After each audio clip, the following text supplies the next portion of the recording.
নিজের হায়াতকে মাস, সপ্তাহ, দিন দিয়ে ভাগ করেন। এস্টিমেট করে নেন যে যদি আপনি 60 বছর বাঁচেন, তাহলে কত বছর চলে গেছে আর কত বছর আছে, কত দিন আছে। এই দিনগুলো কিভাবে কাটালে আপনি সেই কাঙ্ক্ষিত লক্ষ্যে পৌঁছাতে পারবেন, এটা হিসাব করেন, নিজেকে চিন্তা করেন। একটু দাঁড়ান, থামেন। যে ফ্লোতে ছুটছেন, পরিবারের পিছনে, ব্যবসার পিছনে, চাকরির পিছনে, আপনার সমাজের পিছনে, দুনিয়ার পিছনে, বাড়ি গাড়ি স্ট্যাটাসের পিছনে, একটু দাঁড়ান, রিল্যাক্স হন। একটা রাত একটু থামেন, রিল্যাক্সে চোখটা বন্ধ করে খাতা কলম নিয়ে বসেন পড়ার টেবিলে। চিন্তা করেন যে আপনি দুনিয়াতে থাকতে আসেন নাই, আপনি মরতে এসেছেন। দুনিয়াতে আপনি থাকতে আসেননি, দুনিয়াতে আপনি মরতে এসেছেন। এবং সময় লিমিটেড, আপনি জানেন না কতটুকু। ধরে নিলাম 60 বছর, আপনার 30 চলে গেছে, বাকি 30 পরে আছে। এই বাকি 30-এর শেষ 10 বা 5 আপনি আমল করতে পারবেন না চাইলেও। যে স্পিড এখন করতে পারছেন ওই স্পিডে পারবেন না, পসিবল না। এখন আপনার হাতে 20-25, এটাকে দিন দিয়ে ভাগ করেন।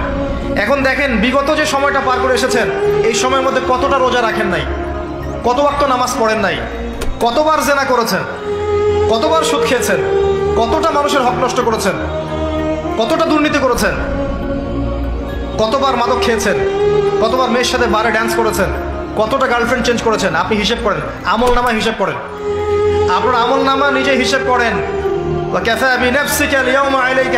দিন আসার আগেই হিসেব করে ফেলেন। আল্লাহ পাক কিয়ামতের মাঠে উঠানোর পরে আমল নামা ছুড়ে দিয়ে বলবেন, ইকরা কিতাবাক, পড়ো তোমার বই। আজকে তুমি তোমার হিসাব নেওয়ার জন্য যথেষ্ট। এই সময়টুকু মূল্যায়ন করেন।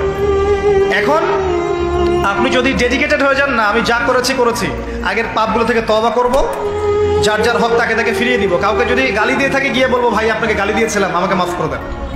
কারো যদি সম্পত্তি আত্মসাৎ করে থাকে, ফিরিয়ে দিয়ে বলবো যে তোমার সম্পত্তি নিয়ে নাও, যা নেওয়ার দুনিয়ায় নিয়ে নাও, পরকালে আমার জন্য দাবি রেখো না। সুদ খেয়ে থাকেন, এখনই ছেড়ে দেন। সবজি বিক্রি করে খান, তাও সুদি ব্যাংকে চাকরি করেন না। সবজি বিক্রি করে খান, তাও সুদি ব্যাংকে চাকরি করেন না। মাদক খেয়েছেন, তওবা করেন। তিরাতে খাবাল পান করানোর আগেই তওবা করে ফিরে আসেন। রোজা রাখেন নাই, হিসেব করেন কতগুলো রোজা রাখেন নাই, চেষ্টা করেন আদায় করে দেওয়ার জন্য, চেষ্টা করেন। হ্যাঁ, খালেস তওবা করলে আল্লাহ হয়তো এমনি মাফ করে দিবেন, বরং আল্লাহ গুনাহকে নেকি দিয়ে পরিবর্তন করে দিবেন, এমনটা আল্লাহ পাক ওয়াদা করেছেন। লালসাময় একটা জিনিস, লোভ, মরিচিকা, মায়াজাল। এই মায়াজালে আমরা আটকে আছি, ফলে মৃত্যুর কথা আমরা ভুলে গিয়েছি। পাগলের মতো ছুটছি, আরো টাকা লাগবে, আরো খ্যাতি লাগবে, আরো যশ লাগবে, আরো দাপট লাগবে। আমার এত টাকা দিয়ে কি হবে, এত সম্পদ দিয়ে কি হবে, এত ব্যস্ততা দিয়ে কি হবে তোমার? স্টপ, থামুন, অনেক হয়েছে। আম্মা থামুন, take a rest, take a breath and think about death. Think that you have to go back to your Lord. একটু বসেন না, একটু ভাবেন যে আমাকে চলে যেতে হবে। এই কোলাহল, এই ব্যস্ততা, এগুলো থাকবো না আমি। সাইয়েদনা ওমর ফারুক বলেছেন, মুতু ক্বাবলা আন তামুতু, মরার আগে একবার মরো। হাসিবু ক্বাবলা আন তুহাসাবু আলাইকুম, তোমার হিসাব নেওয়ার আগে তুমি একবার নিজের হিসাবটা করো না। কাগজ বের করে একটু লিখো না কি কি ভালো কাজ করছিলা, যেগুলো দিয়ে নাজাতের ওসিলা হতে পারে। 1, 2, 3, আর কি কি আকাম কুকাম করছো দেখো না, লিখে দেখো তোমার অবস্থাটা কি। মরার আগে একবার মরো। মরার আগে খাটের মধ্যে শুয়ে শটান করে চোখ বন্ধ করে একবার মরার ভান করে দেখেন কেমন লাগে। চোখটা বন্ধ করেন আর ভাবেন আপনি নাই, কি কি হতে পারে ভাবেন। আপনার ছেলে মেয়েরা কান্না জুড়ে দিবে, আপনার প্রাণের স্ত্রী বিলাপ শুরু করে দিবে, বন্ধু বান্ধবের চিৎকার আর মাতম, স্থানীয় এলাকার মসজিদে ঘোষণা, অমুক এলাকার নিবাসী অমুক ভাই, অমুকের ছেলে অমুক দুনিয়ায় নাই। সব আত্মীয়রা চলে আসবে, ফেসবুকে স্ট্যাটাস দেয়া হবে, সবাইকে জানাবে বিকাল 4টায় অমুক হাই স্কুল ময়দানে আপনার জানাজা।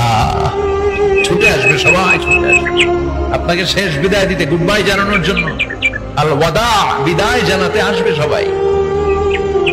4 তাকবীর দিয়ে আপনার জানাজা হবে, অশ্রুসিক্ত জানাজায় আপনার বিদায় হবে। কাঠের খাটিয়ার মধ্যে করে কাঁধে তুলে আপনার কবরে নেওয়া হবে। আগে থেকে খুঁড়ে রাখা কবরটার মধ্যে আপনার বিছিয়ে দেয়া হবে।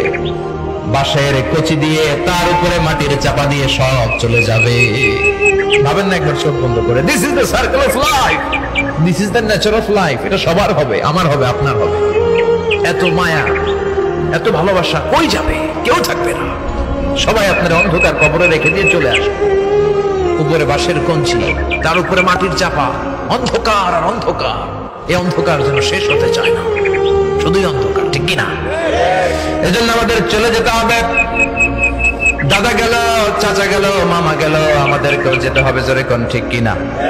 একদিন মাটির ভেতরে হবে ঘরে মন আমার, কেন বন্ধ দালান ঘর? প্রাণ পাখি উড়ে যাবে পিঞ্জর ছেড়ে,